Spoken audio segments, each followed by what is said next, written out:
Hey guys, in today's exciting episode, we're building this. You know what that is, right?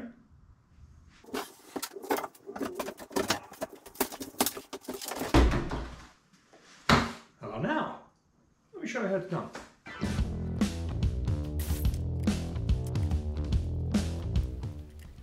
So to kick this off, getting everything to size. First, we'll cut the legs and support frame out of 2x4s. I grabbed some construction lumber from the big box store for this project. We're still dealing with pandemic pricing and quality, so instead of spending a few $100 on the good stuff, I kept the cost low.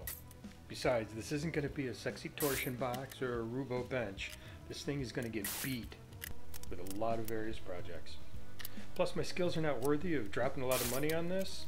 Not yet, at least. There's a few design features I wanted beyond the simple definition of a rolling, wall-mounted workbench. First was a solid, replaceable surface. So I went with a pair of 3/4 inch plywood sheets to make the top. The bottom layer is permanently connected to the frame and legs, while the top layer can be replaced as it gets to be a mess. I also wanted to have some T-tracks so I could help clamp things down while I'm working on them.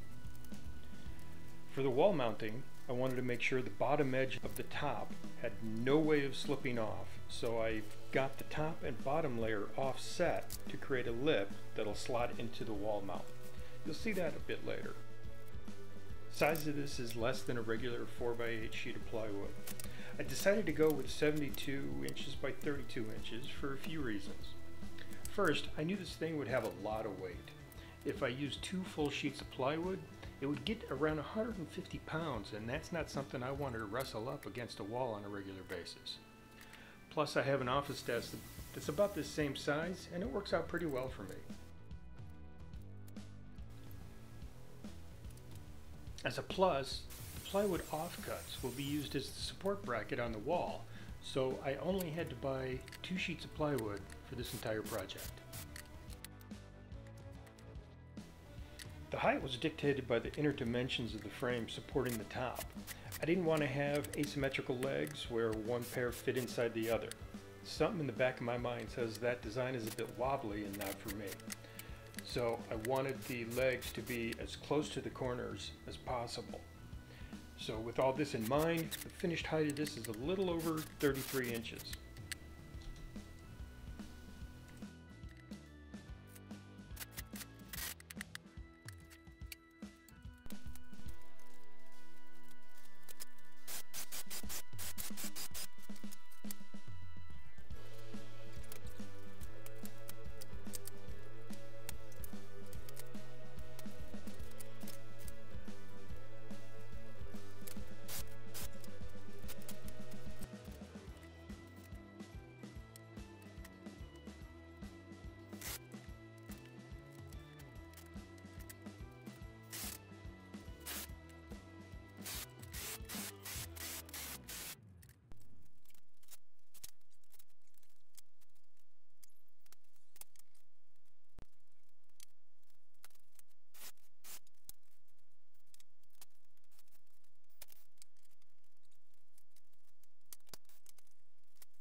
Here I'm making the leg brace that'll help keep the legs separated and prevent them from collapsing while I move it around or use the table.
With that done, the assembly for the table is finished and I can take it out for its first spin.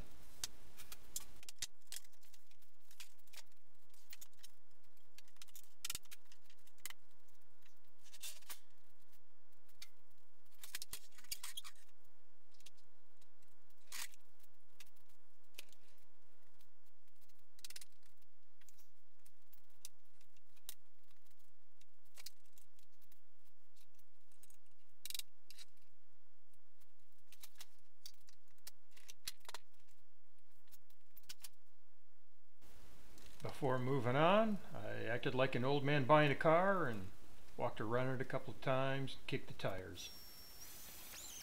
Keep in mind, this is construction grade lumber, so I wanted to get this sanded down and make it a little smoother, and I'll follow it up with a couple coats of wax.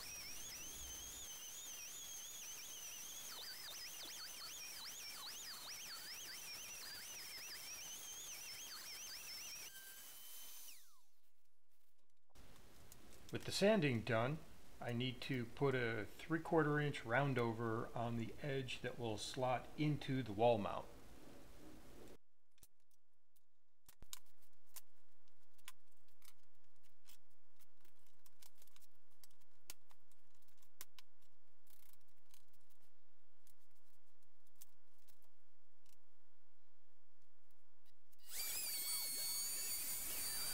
Off camera, I actually made a big mistake with this router bit, which was that straight edge is made out of MDF and it flexes a lot more than I thought it would, so I put a big chunk in the edge of this table. Not a big deal, but note to self, don't use MDF for anything.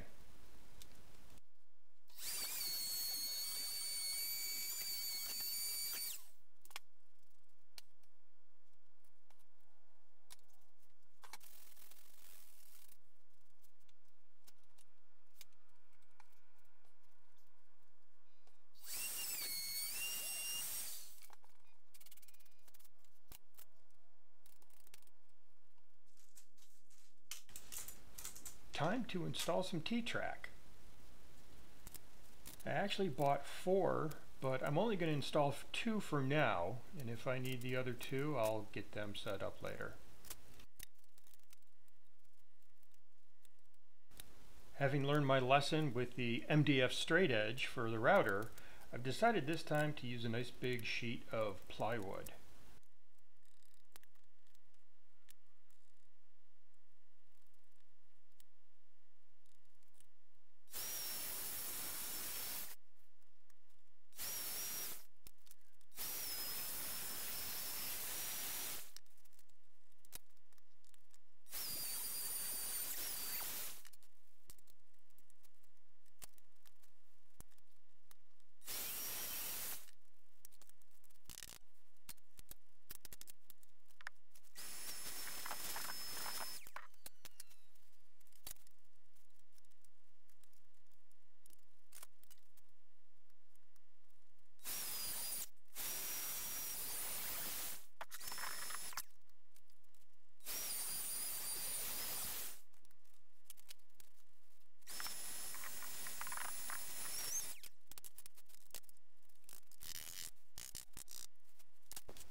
Now that we've got the track installed for the T-Track, I've got to cut it to length, and I have to round off one edge that slots into the wall mount.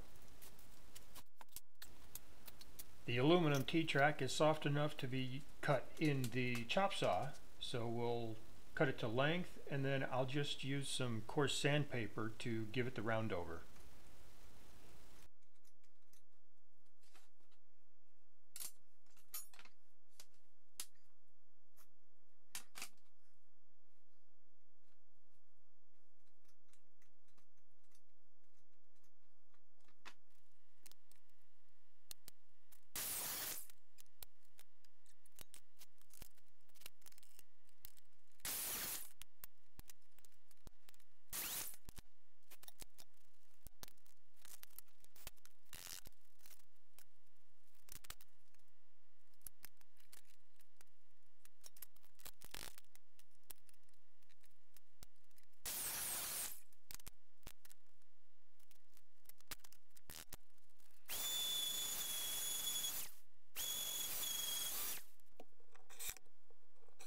With everything done, time for paste wax. And the only thing more boring than watching paste wax applied is watching paint dry. My GoPro knew that, and it literally died during that filming. So, I had to get another camera. For the wall mount bracket, I had to first figure out the bottom edge of this table and then locate the studs. That was not as easy as you would think because the wall is wavy and the 2x4s in the stud wall are a little off, so I wound up having to use a magnet to find the screws holding the drywall in place. One design consideration for this wall mount bracket is that I didn't want to be very precise in putting the table in it, so I'm giving myself a couple inches on either side of this bracket so that I just roll up, plop the table in it, lock it in place, and I'm done with it.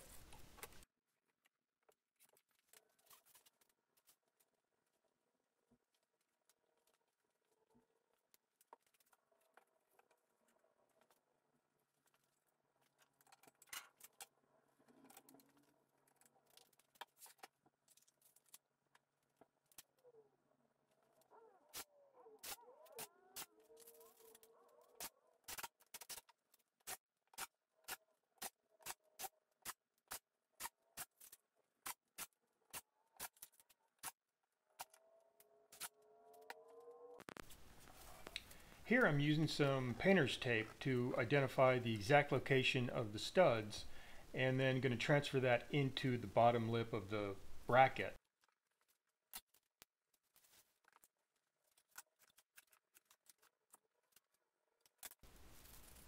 So this bracket's going to span 5 total studs, and I'm going to use 3 screws for each stud, and I'm going to use 4-inch bolts for this, so it's going to be rock solid. I could probably hang a Buick off of this thing and it's not going to budge.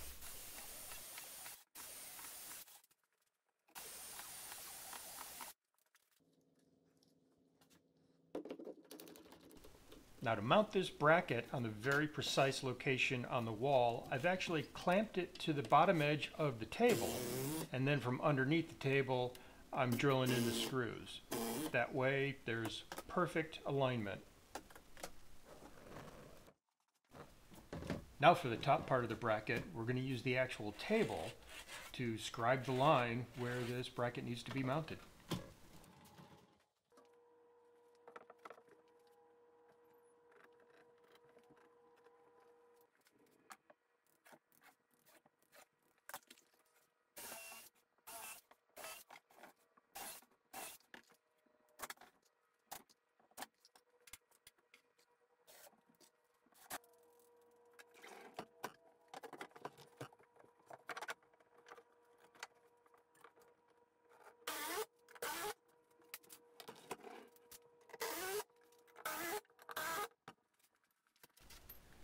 Here I'm installing the locking pins for the table to keep it in place on the wall when it's stored away, just figuring out the optimal location for them.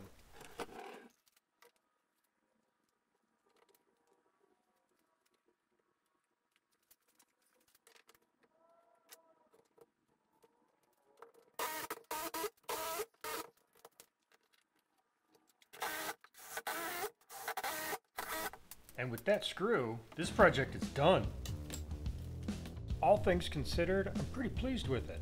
As mentioned, it wasn't to be a thing of beauty.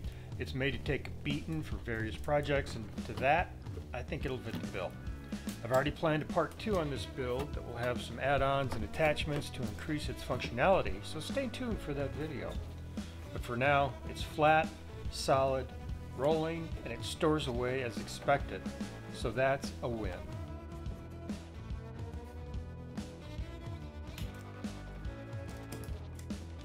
If you have any questions or comments, drop them below, and as always, thanks for tuning in. We'll see you in the next one.